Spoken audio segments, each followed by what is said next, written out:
কচু পাতা দেখেছেন কখনো? উপরটা সবুজ, ভিতরটা চুলকানিতে ভরা। কিছু মানুষ আছে, সে যদি কোনো চুলকানির ধরনের কথা না বলতে পারে, সে খাইয়েই শান্তি পায় না।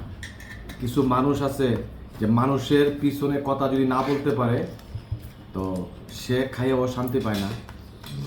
তা আমি আজকে একটা ভিডিও বানাইছি, ছোট্ট একটা ভিডিও বানাইছি যে কোটি টাকার মালিক হইলে কি হবে যদি আমি নিঃসন্তান হই। আপনি ধানের লেগে বসে যদি আমি কোটি টাকার মালিকই হই, আমি যদি নিঃসন্তান হই, তো সেই টাকার কোনো দাম নাই।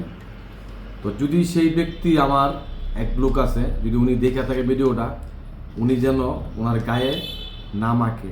আমি ওনাকে বলি নাই, আমার নিজেকে বলছি, আমার নিজেকে জড়ায় আমি বলছি। এই ভিডিওতে আমি দিয়ে দিলাম, উনি যদি দেখে থাকে যেন এই কথাটা ওনার গায়ের সাথে না জড়ায়। আর কাউকে যদি শেয়ার মেরে দেখানোর দরকার হয়, আমি ওনার হোয়াটসঅ্যাপ নাম্বার দেবো, ওনার হোয়াটসঅ্যাপে ভিডিওটা আমি দিয়ে দিব। কিন্তু আমার ভিডিও যেন সার্চ দিয়া না দেখে। এই ভিডিওর মাধ্যমে বললাম আমি, এই ভিডিওটা, এই বয়সটা পুরোটাই দিব, আমি কাটবো না। টমেটোর সালাদ।